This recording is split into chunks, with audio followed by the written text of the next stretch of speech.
Magandang umaga mga ka-mercenary, ako'y lubos na nagagalak dahil sa patuloy na pagpapadala ng mga runestone sa aking nasa sakupan ng ating mga maharlikang kasapi na mula sa iba't ibang panig ng kaharian. Shout out po sa iyo mahal na Marquez Ascal, 9411. Shout out po sa iyo mahal na Marquez Nelson, Adipen. Shout out rin po sa iyo Baron Felipe, Manha. Shout out rin po sa iyo, Baron, Aster, Daxla. Shout out rin po sa iyo, Baron, Joms, Abaritig. Salamat po sa inyong mga tulong sa aking nasa sakupan, salamat po sa inyong lahat.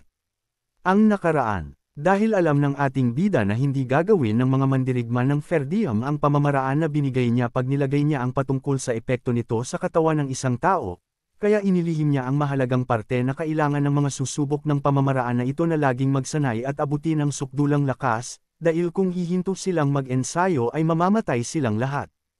At dumating na rin ang oras para malamang kung kaya na ba ng mga mersenaryo na makontrol ang mana na mayroon sila. Pagpapatuloy, isang malakas na kalansing ang umalingaw sa buong bulwagan. Sa harap ng lahat, nahati ang bakal na nakapatong sa entablado. Bumagsak ito sa sahig ng may malalim na ugong, at kasabay niyon, parang nahati rin ang katahimikan. Nako, totoo nga. Nagawa niya, si Gordon, nagawa niyang hatiin ang bakal. Parang biglang sumabog ang bulwagan sa sigawan at palakpakan. Halos mangisay sa tuwa ang mga manunood, at nagtataka kung paano nagawa ang ganoong bagay. Magaspang at parang pilit na kinutkot ang hiwa ng bakal, na para bang ginamitan ng lagare, pero walang duda, hiniwa uli ito ni Gordon. Napatunganga si Claude, nanlalaki ang mga mata, at halos hindi makapaniwala sa nakita. Hihiniwa niya talaga ang bakal gamit ang espada, at sa maikling panahon, nagagawa na niyang gumamit ng mana. Para masigurong walang dayaan, si Claude mismo ang nagbigay ng espada. Nag-alala siya na baka umasa si Gordon sa bigat ng sandata para lang magawa ang paghiwa. Pero gamit ang isang ordinaryong longsword na inihanda niya, nagawa ni Gordon na hatiin ang makapal na bakal. Ito ay malinaw na patunay na gumamit siya ng mana. Isang bagong pag-asa ang biglang nag-alab sa isipan ni Claude. Bagamat tumutol siya sa kampanyang ito dahil sa seguridad, biglang nag-iba ang sitwasyon. Kahit pa nasa antas lang ng Novice Knight, kung daan-daan sila, napakalaking puwersa na nito. Ang mga knight na sinasanay ni Ghislaine ay umabot sa 400. Bukod sa Fenris Duchy, walang teritoryo ang may ganoong core-aming knight. Kahit pa mas mahina ang kalidad nila kumpara sa iba, hindi naman matatawaran ang dami nila. Kailangan kong gumawa ng bagong estratehiya. Sa dami ng mga knight na ito, posible ang lahat. Sa gitna ng pananabik, biglang namula ang mukha ni Claude. Bubuksan na niya sana ang bibig para magsalita kay Ghislaine ng biglang bumagsak si Gordon, at umubo ng dugo. Habang nanginginig ang katawan, bumubula ang kanyang bibig. Dali-dali siyang sinaklolohan ng mga katulong at dinala sa stretcher. Parang biglang nanlamig ang buong bulwagan. Ang mga masisiglang sigawan kanina ay biglang nawala, at ang pananabik ni Claude ay biglang nanigas. Sa gitna ng nakakabinging katahimikan, narinig ang tinig ni Ghislaine. Anong problema? Ngayon lang ba kayo nakakita ng taong umubo ng dugo at bumagsak? Nawala ng dila ang lahat. Tumingin sila sa isa't isa, at wala silang masabi dahil sa dami ng problema na gustong itanong. Napatingin ang lahat kay Claude. Ang pagsagot sa mga taong matanong na maalam ay dapat na iniiwan sa isa pang taong mahusay, at si Claude ang kanilang pag-asa. Pagkatapos ayusin ang kanyang mga saloobin, binuksan ni Claude ang kanyang bibig. Hindi iyan knight, pandaraya, yan, 100% na pandaraya. Sabi ni Claude, pandaraya, ano ang pandaraya doon? Paano tayo makikipagdigmaan kung ganyan? Isang beses pa lang siyang humahawak ng espada, bumabagsak na. Pero gumamit siya ng mana, hindi ba? Napagkasunduan natin na kung magagamit niya ang mana, pupunta siya sa digmaan. Wala nang iba pang kondisyon, di ba? Sabi ni Ghislaine, na nagpanganga sa lahat ng mga tao sa paligid, dahil paano lalaban ng mandirigma kung isang beses lang ito pwedeng humataw ng espada at babagsak na. Ang walang pakundangang sagot ni Ghislaine ay nagpaiwan kay Claude na walang masabi. Hindi siya mali. Ang pastahan ay tungkol sa paggamit ng mana, hindi sa paggamit ng mana at pananatilang nakatayo pagkatapos. Gayunpaman, ang pagkadismaya dahil sa pandaraya ay hindi umalis kay Claude. Nagdabog siya sa galit at bumaling kay Wendy na nasa malapit. Hoy, magsalita ka, normal ba ta? Ha, normal ba ta? Bakit mo ako tinatanong bigla? Si Wendy, na karaniwang mahinahon, ay nagulat sa desperadong pagtatangka ni Claude na ipasok siya sa gulo at umatras. Naiintindihan niya ang gulo pero bakit siya idinadawat? Pero desperado na si Claude. Sige na, magsalita ka lang. Sa totoo lang, kaya mo bang patumbahin ang lahat ng yan, di ba? Di ba? Maging tapat ka. Paano ko naman sasabihin ang ganoong bagay? Sa tingin mo ba biro ang digmaan? Sa ganitong sitwasyon, lahat sila ay dadalhin sa labanan at papatayin. Sige na, magsalita ka. Kahit gaano sila kawalang silbi, may karapatan pa rin silang mabuhay. Walang mali sa pangangatwiran ni Claude. Sa anumang anggulo, mukhang hindi kayang lumaban ng maayos ang mga knight. Sa huli, bumantong hininga si Wendy at mahinang bumulong. Sa tingin ko, kaya ko silang talunin ng mag-isa. Ang kanyang pahayag ay nagdulot ng daing mula sa mga vassal na nagtipon. Kahit pa wala ang mga knight na nakahiga, may 200 knight pa rin sa bulwagan. Kung ganoon sila kaina na kayang talunin ni Wendy ng mag-isa, mahirap na silang tawaging mga knight. Nang marinig ang kanyang mga salita, nagkasalubong ang mga kilay ng mga knight sa galit. Kahit na Supreme Commander's bodyguard lang si Wendy, isa pa rin siyang maid, at sinasaktan niya ang kanilang dangal. Si Lucas, na laging naghahanap ng atensyon, ay hindi nakapagpigil at humakbang pasulong.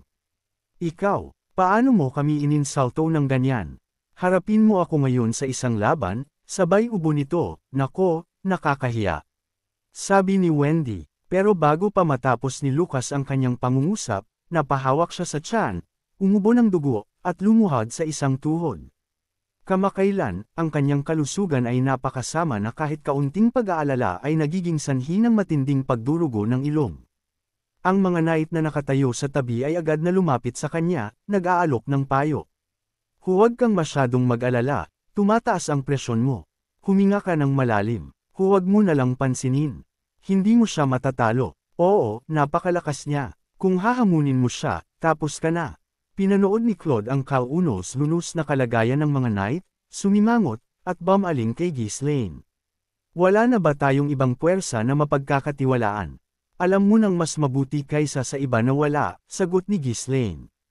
Pero sa pulong kanina, sinabi mong ikaw ang bahala sa kakulangan ng mga tropa. Oo, lahat ay may tamang panahon. Ang mga puwersa ay handa na kapag dumating ang tamang oras, kaya huwag kang mag-alala. Nakahawak si Claude sa kanyang ulo. Sa totoo lang, ang mga puwersang makukuha mula sa Fenris Estate ay predictable. Kailangan nilang humingi ng tulong mula sa Marquis ng Branford o manghiram ng mga tropa mula sa Ferdium. Ngunit malinaw na hindi magpapahiram ang Marquis ng Branford ng kanyang mga tropa kung ang panukala ay unang salakayin ang paksayon ng Duke. Ang mga tropang maibibigay ng Ferdium, dahil sa kanilang obligasyon na ipagtanggol ang hilagang rehiyon, ay limitado rin. Anuman ang isipin, ang pangako na magkakaroon ng karagdagang puwersa ay tila isang kasinungalingan upang patahimikin ang oposisyon. Maliwanag, ang plano ay makipagdigmaan sa mga kalahating sanay at walang kwentang mga knight. Sa ganyang mga tao, gusto mong makipaglaban. Iyan ba ang dapat na maging mga knight? Ano ang kaya nilang gawin? Ngunit si Ghislaine ay tila hindi man lang nag-alala. Ayos lang yan. Sila ay nasobrahan lang sa pagsasanay para mabilis na matuto ng mana cultivation technique ng pamilya.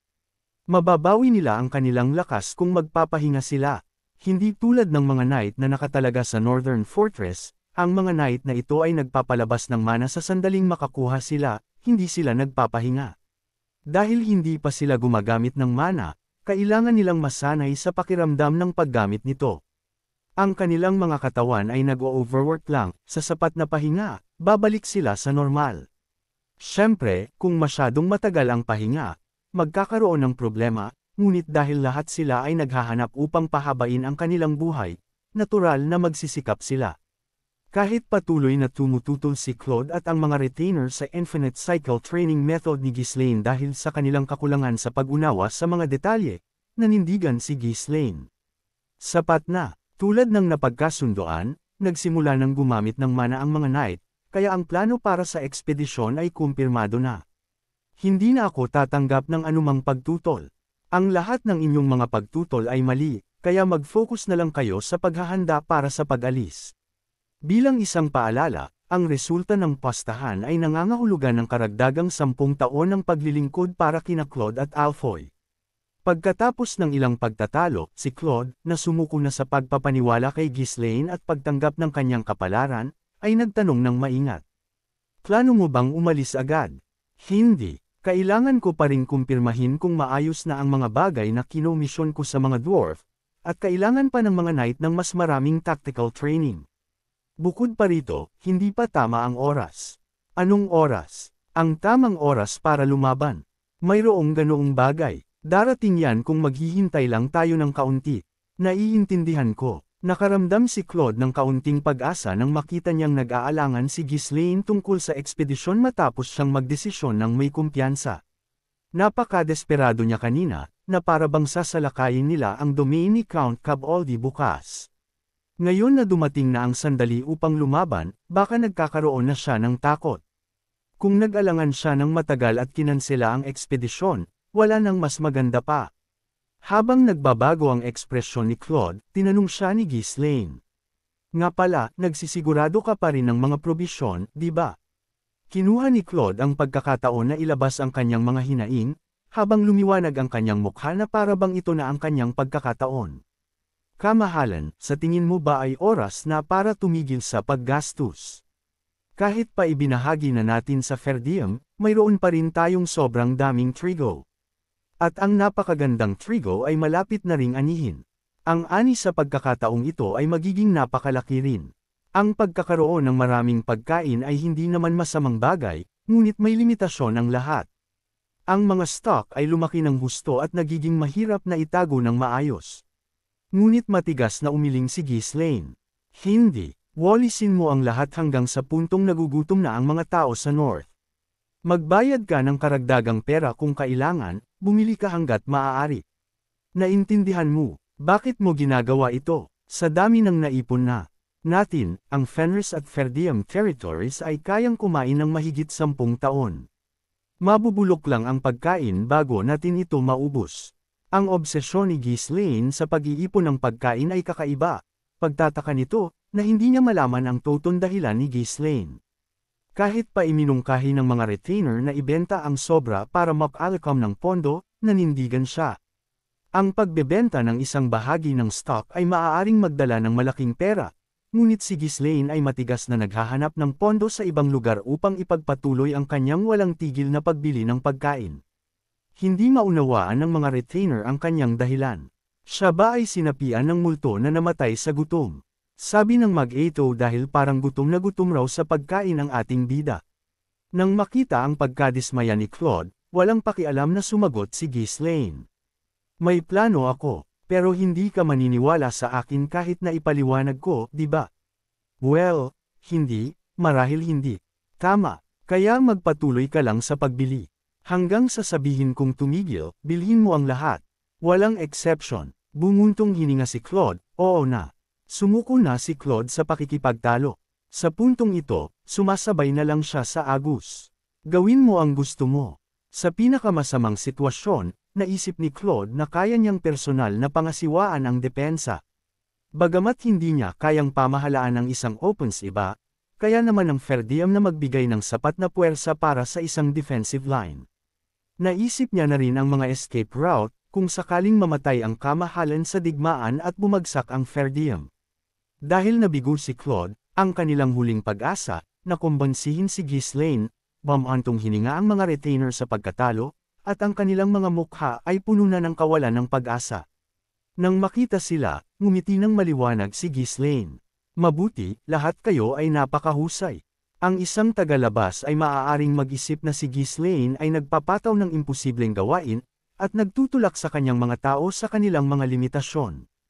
Ngunit sa kabila ng kanilang patuloy na reklamo at pagtutol, ang mga retainer, mages, dwarves, serf, knight, at sundalo ay lahat sumusunod sa kanilang mga utos. Kahit na ang lahat ay tila magulo sa labas, ang mga pag-unlad ay kahanga-hanga. Ito ay patunay ng kanilang mga pambihirang kakayahan. Salamat sa kanila, ang mga plano na hindi magagawa ni Ghislaine ng mag-isa ay unti-unting nabubuo. Nagpapasalamat ako, ngunit kailangan pa nating magtrabaho ng kaunti. Ang tamang oras na hinihintay ni Ghislaine ay malapit na. Sa panahong iyon, ang lahat ng paghahanda ay dapat na kumpleto. Habang nagpapahinga ang mga knight para mabawi ang kanilang lakas, ang lahat ay nanatiling abala. Mula sa pagpapaunlad ng teritoryo hanggang sa pagtitipon ng mga gamit para sa digmaan, lahat ay nagtrabaho ng walang tigil. Sa gitna ng walang humpay na aktibidad na ito, may dumating na magandang balita. Kamahalan, kamahalan, nagawa namin. Sa wakas, nagtagumpay kami. Si Galberic at isang grupo ng mga dwarf ay tumakbo papunta kay Ghislaine, umiyak. Nagulat sa biglaang pagdating nila, kumurap si Ghislaine at nagtanong, "Sino, kayo?" "Ako ito, si Galberic. Pinagod mo kami ng husto, at ngayon ay hindi mo na kami nakikilala." Sabi ni Galberic na mukhang ang itsura nito ay mukhang bangkay na rin sa pagod. Ang figure sa harap ni Ghislaine ay sumigaw ng galit. Marahil ito ay dahil sa kanilang mabigat na trabaho, ngunit si Galberic at ang mga dwarf ay nagbago ng husto na mahirap na silang kilalanin. Payat, may malalim na mga mata, at mababa, para silang mga goblin na may balbas. Tumawa ng awkward si Ghislaine, kinamot ang ulo. "Ohaha, ikaw pala yan, Galberic. Pasensya na, tumanda ka na ng husto sa loob lang ng ilang araw na hindi na kita nakilala. Akala ko ba mahaba ang buhay ng mga dwarf, isang kalokohang kwentong bayan lang ba yun?" Habang nagkukunwaring ignorante si Ghislaine, nagngit-ngit ang mga ngipin ni Galberic, nanginginig ang balbas sa galit. "Hayop, nagtrabaho kami ng walang tigil at walang tulog. Kaya naman ganyan ang itsura namin. Sa bilis nito, mamamatay na kaming lahat." Kahit na araw-araw siyang nagngingit-ngit para hindi ipadala sa assault squad, seryoso na niyang iniisip na tumakas. Sa katunayan, may ilang dwarf na ang sumubok tumakas, ngunit nakakatuwa na ang pinakamabilis na humabol ay si Alfoy. Tila hindi niya matek na makita ang ibang mga alipin na tumatakas habang siya ay nananatili sa likod. Lalo na ang walang hiya na si Alfoy. Hindi siya tao, siya ang pinakamasamang salot sa lahat. Nag-aasal na parang alipin ng kamahalan. Hindi pinansin ni Ghislaine ang galit ni Galberic at nagtanong ng casual. "Kaya, ano ang nagawa ninyo?" Sa tanong na iyon, biglang nawala ang galit ni Galberic, at napalitan ng isang maliwanag na ngiti. "Sa wakas, natapos na namin ang hot air balloon na pinagawa mo." Isang mainit at masayang pagdiriwang ang bomb-alot sa buong bayan ng ibalita na tapos na ang hot air balloon. Walang sino man ang makapigil sa sarili na mapangiti, lalo na si Ghislaine, na tahimik na nag-aabang sa tagumpay na ito. Isang kagamitan na kayang lumipad sa kalawakan. Napakaraming posibilidad. Hindi niya mapigilan ang pagliyab ng mga mata at ang pagtaas ng kanyang tinig. Napakahusay. Talagang maaasahan ang mga dwarf. "Kita nyo na, sinabi ko na sa inyo na posible ngang gumawa ng makinang lumilipad sa kalawakan." Nakatitawang tumugon si Galberic, "Talaga. Ang hot air balloon na ito ay nabuo batay sa mga itinuro mo, kamahalan." Ha. Nanginginig sa tuwa si Galberic. Kahit na may tulong mula kay Ghislaine, ang pagkatuto ng isang bagong teknolohiya ay sapat na para mapuno ang kanyang puso ng galit. Sa sobrang tuwa, pinuri niya si Ghislaine, nang walang humpay. Wala namang masama kung magbigay ng papuri, di ba? Tunay na kahanga-hanga. Isipin mo na lang, ikaw ang nakaisip ng napakagandang ideya. Oo, kahanga-hanga nga. Maging mas masaya ka. Tayo ang pinakaunang nakagawa ng makina na lumilipad sa kalawakan sa buong kontinente. Oo, tayo ang una. Para kay Ghislaine, na nakakita na ng di mabilang na hot air balloon sa kanyang nakaraang buhay, tila normal lang ang lahat. Wala siyang nakikitang kakaiba o kahanga-hanga sa tagumpay na ito. Ngunit para kay Galberic at sa mga duwende, ibang-iba ang kwento. Ang pagbuo ng hot air balloon ay isang napakalaking tagumpay. Sa wakas, ang sangkatauhan ay nakatakas na sa pagdepende sa mahika para makalipad sa kalawakan gamit ang sarili nating lakas. Ito'y maituturing na tagumpay ng teknolohiya. Sa panahong iyon, ang ideya ng paglipad ay itinuturing na imposible. Ang tanging paraan para salungatin ang grabidad ay sa pamamagitan ng paggamit ng mana at mahika. Kaya, ang paglikha ng isang kagamitan na kayang lumipad gamit ang purong teknolohiya ay isang tagumpay na sulit ipagdiwang para sa mga duwende, na inilaan ang kanilang buhay sa pagbabago. Nagsigawan ang lahat ng duwende habang nakatingin kay Ghislaine. Tulad ng inaasahan, napakagaling ng kamahalan. Ang galing mong magmasid, nahuhuli mo ang pinakamaliliit na pangyayari. Higit pa riyan, ang pag-iisip na gamitin ang pangyayaring iyon para gumawa ng bagong teknolohiya ay pambihira. Bihira ang ganyang kaisipan. Hinding-hindi ko na muling pagdududahan ang kaalaman ng kamahalan. Isa kang henyo, isang tunay na henyong intelektual.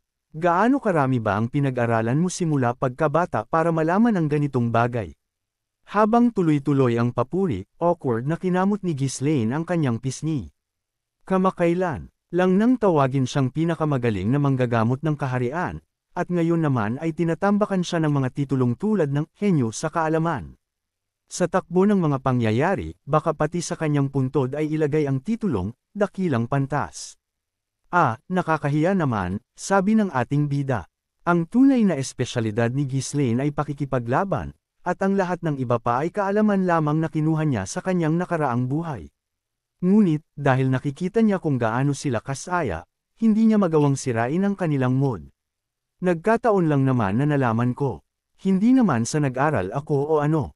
Tulad ng inaasahan, ang isang tunay na henyo ay hindi kailangang mag-aral ng matagal. Sabi nila, ang isang matalinong tao ay makakakuha ng 10 kaalaman mula sa pagmamasid sa isa. Hindi yan ang ibig kong sabihin. Sayang lang, kung nag-aral ka lang sana sa akademya, siguradong magtatapos ka sa tuktok ng klase. Ang pagiging top graduate ng Royal Academy ay mataas ang pagtingin, alam mo. Well, siguro nga ako ang magiging nasa tuktok, ngunit hindi sa akademya, kundi sa pagiging pasaway.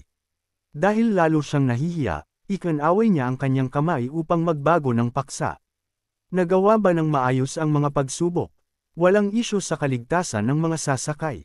Huwag kang mag-alala. Naglagay kami ng isang tupa, isang poto, at isang tandang para sa 20 minutong paglipad, at pagkatapos ay sumakay ang isang salamangkero para i-verify ang lahat.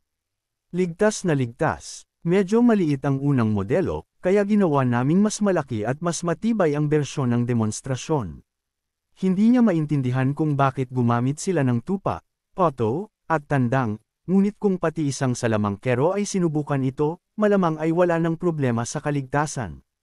Mabuti, kung ganoon, simulan na natin ang demonstrasyon. Sabihin mo sa lahat na magtipon. Nang ibigay ang utos, mabilis na nagtipon ang mga tauhan ng lupain. Sa isang malawak na lugar, lahat ay nakatingin sa kagamitan sa gitna, na may mga mata na puno ng pag-asa. Kumalat na ang balita na ang mga duwende ay gumawa ng isang kamangha-manghang bagay sa buong lupain. Imposibleng itago ang isang bagay na lumulutang sa kalawakan. Lalong nasa sabik si Claude, na halos tumalon sa sobrang sigasig habang nagtatanong sa kanya. Kamahalan, totoo ba na ito ay ginawa para sa pagmamanmin? Sabi ng mga duwende, totoo, di ba? Napakagaling nito para makita ang mga posisyon ng kalaban sa panahon ng mga digmaan. Oo, yan ang pangunahing gamit nito. Alam ko na magbabago ka ng isip. Di ba, hindi mo pwedeng pangunahan ang mga may sakit at sugatan sa labanan. Pinunasan ni Claude ang mga luhang namumuo sa kanyang mga mata habang pinipigilan ang umaapaw na emosyon. Batay sa narinig niya mula kay Galberek, ang hot air balloon ay isang epektibong kagamitan para sa pananakop ng depensa ng mga kalaban. Isa sa pinakamalaking hamon sa panahon ng isang pagsalakay ay ang hirap na makita kung ano ang ginagawa ng kalaban sa kabila ng mga pader ng kastilyo. Ngunit sa hot air balloon, mas magiging madali ang pagsubaybay sa mga galaw ng kalaban. Para kay Claude, ang katotohanang ang kamahalan, na minsan ay nag-isip na magmarcha sa gyera, ay gumawa ng ganito ay katumbas ng deklarasyon na nagbago ang kanyang paninindigan. Habang nagdiriwang si Claude mag-isa, bumantong hininga si Ghislaine at nagtanong, masaya ka na? Oo naman, ako'y masaya.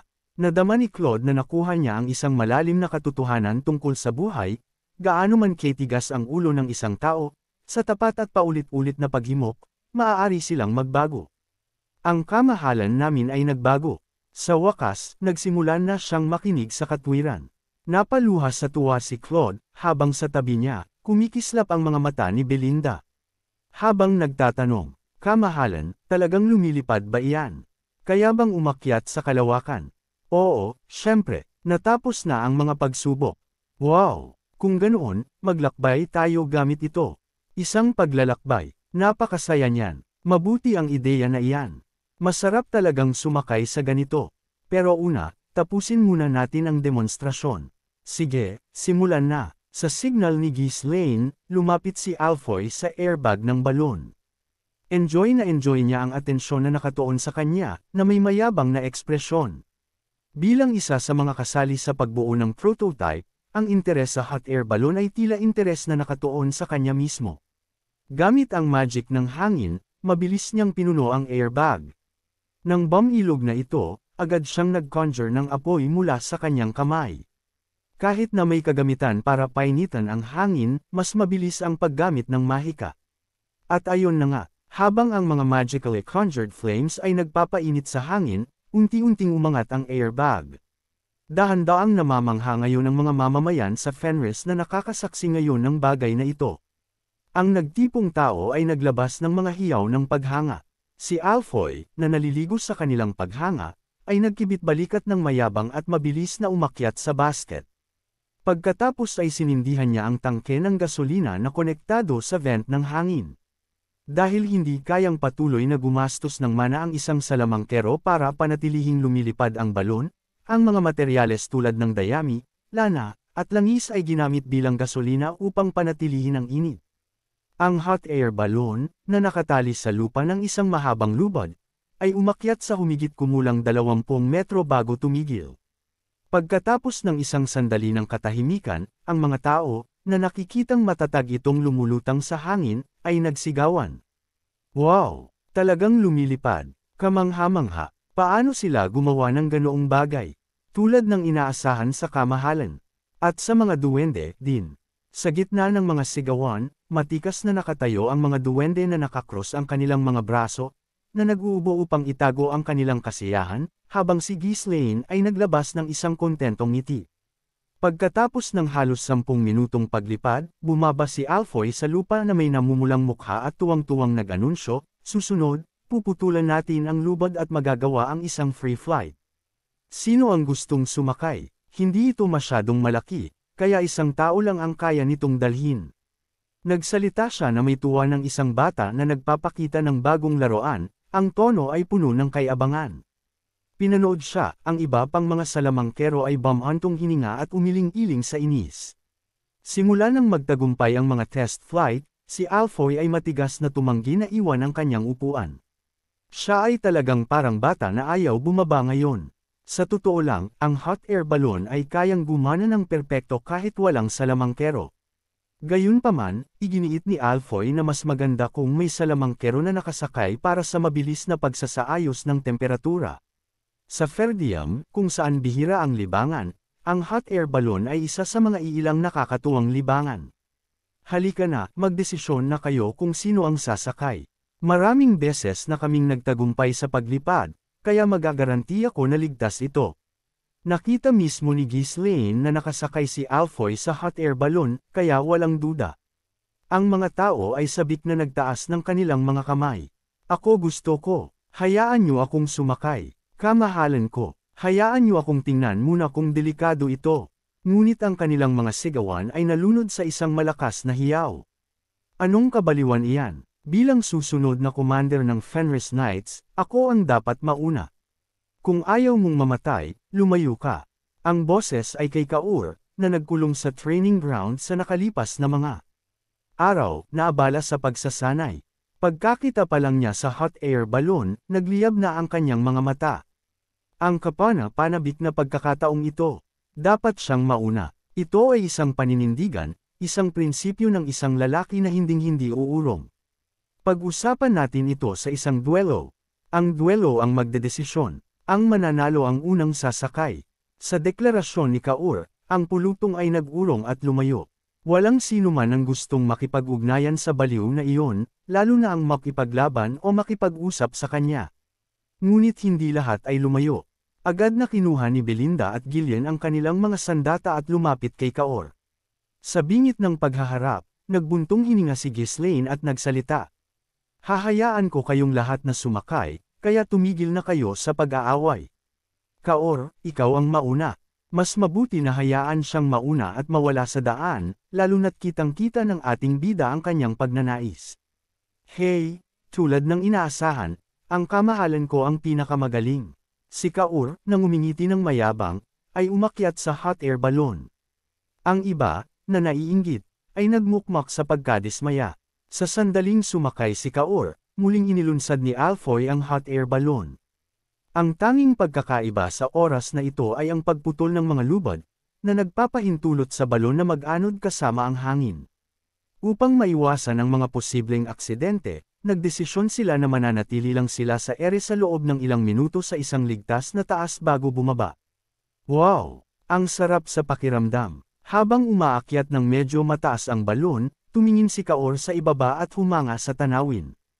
Ang pulutong ay sumunod sa nag-aanod na hot air balloon na nakatingala sa paghanga. Napakaganda ng tanawin kaya hindi nila napansin kung gaano kahirap maglakad. Si Kaor, na nakatingin sa mga tao sa ibaba, ay may mayabang na ekspresyon. Mukha silang maliliit na manika mula doon. Kaya pala ganito ang pakiramdam na tumingin sa iba mula sa taas. Nang umakyat lang siya, dito niya nalaman na ito ang lugar na talagang nababagay sa kanya.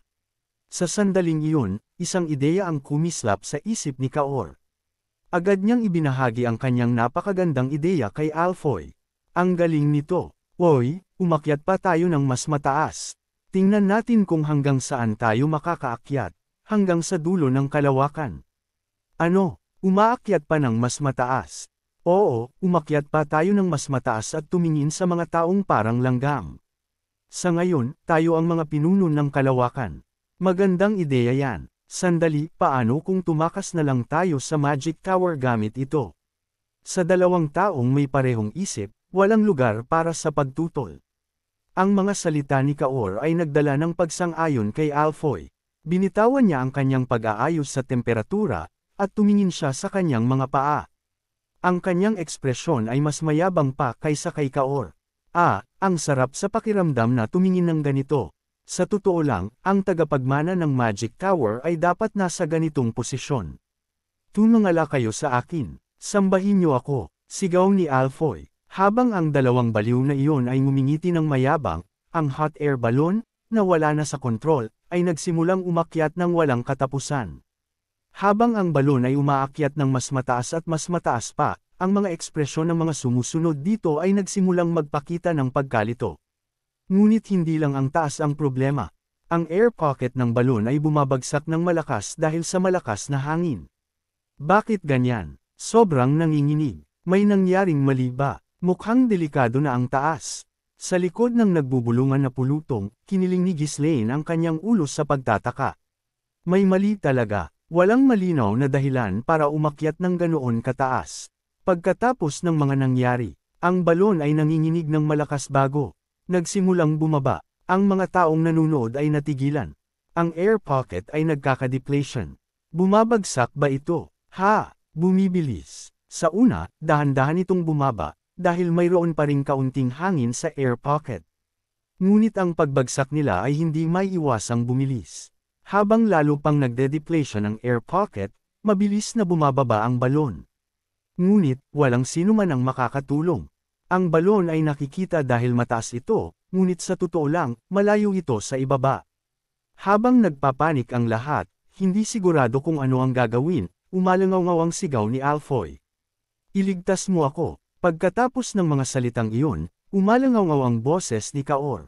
Bobo ka talaga, yari na tayo ngayon, sabi nito kay Alfoy na hindi na may pinta ang mukha nila sa kaba at takot dahil bumubulusok na ang hot air balloon pa ibaba. Si Ghislaine, na nakatingin ng blanko sa bumabagsak na balon, ay bumulong. May depekto, nakakalungkot, ngunit walang magagawa. Sa huli, ang mga imbensyon ay hindi perpekto nang walang mga pagkabigo. Kahit na nagbuntong hininga si Ghislaine, patuloy na bumabagsak ng mabilis ang balon. Si Alfoy ay kumapit ng mahigpit sa basket ng balon, sumisigaw ng ubod lakas. Dumating siya sa kahabag-habag na lupain na ito, nagdusa tulad ng isang alipin, at ngayon ay mamamatay na siya. Ang galit at pagkadismaya ay bumalot sa kanya, na nagpapahigpit sa kanyang hawak. Dapat nagstay na lang ako sa Magic Tower. Masaya ako noon. Ngunit ang pag-iisip na iyon ay hindi nagtagal. Habang tumataas ang bilis ng pagbagsak, ang takot sa kamatayan ay lubusang bumalot sa kanyang isipan. Sa sandaling iyon, umalangaw ang malakas na sigaw ni Kaor. Hoy, mag-isip ka, kung bumagsak tayo ng ganito, mamamatay talaga tayo. Mamamatay tayong lahat. Wow, hindi ko alam. Natatakot ako, sabi ni Alfoy na natutuliro na ngayon. Mariing ipinikit ni Alfoy ang kanyang mga mata at nanginginig, sumisigaw ng paulit-ulit. Dahil inilaan niya ang kanyang buhay sa pananaliksik sa Magic Tower, pagkatapos ay nagtrabaho sa mga proyekto ng konstruksyon sa Fenris Estate, wala siyang karanasan sa paghawak ng mga krisis. Siya ay lubusang walang magawa. Sa kabilang banda, si Kaur, na nakaligtas sa di mabilang na mga sitwasyon ng buhay at kamatayan, ay may kaunti pang pagiging kalmado. Pinilit niyang manatiling nakatuon, sumigaw si Kaor. Isa kang wizard, di ba? Hindi mo ba kayang gumawa ng magic para lumipad? Lumutang lang ng isang sandali bago tayo bumagsak sa lupa. Iyon ang magliligtas sa atin. Mag-isip ka, lintik kang bobong salamangkero ka. Galit na sabi ni Alfoy. Ha? Ano? Narinig na posible ang kaligtasan, isang kislap ng pag-asa ang bumalik sa mga mata ni Alfoy. May paraan, ang third circle levitation magic, levitation. Habang ang gravity magic ay nangangailangan ng seventh circle na mga kasanayan na lampas sa kanya, ang third circle na spell ay isang bagay na kayang gawin ni Alfoy. Kahit na ito ay isang mana-intensive na spell kahit para sa isang third circle caster at hindi kayang panatilihin siyang lumutang ng matagal, maaari nitong bawasan ang bilis ng kanilang pagbagsak. Kaya kong lumutang ng sandali. Nagliyab ang mukha ni Kaor sa sigaw ni Alfoy. Mabuti, makinig ka ng mabuti. Tatalo na tayo sa bagay na ito sa lalong madaling panahon. Sa biglaang deklarasyon ni Kaor na parang isang suicide mission, tiningnan siya ni Alfoy na parang baliw. Abangan, kung nagustuhan po ninyo ang aking recap, huwag sana ninyong kalimutan ang mag-like o mag-comment. Maraming salamat.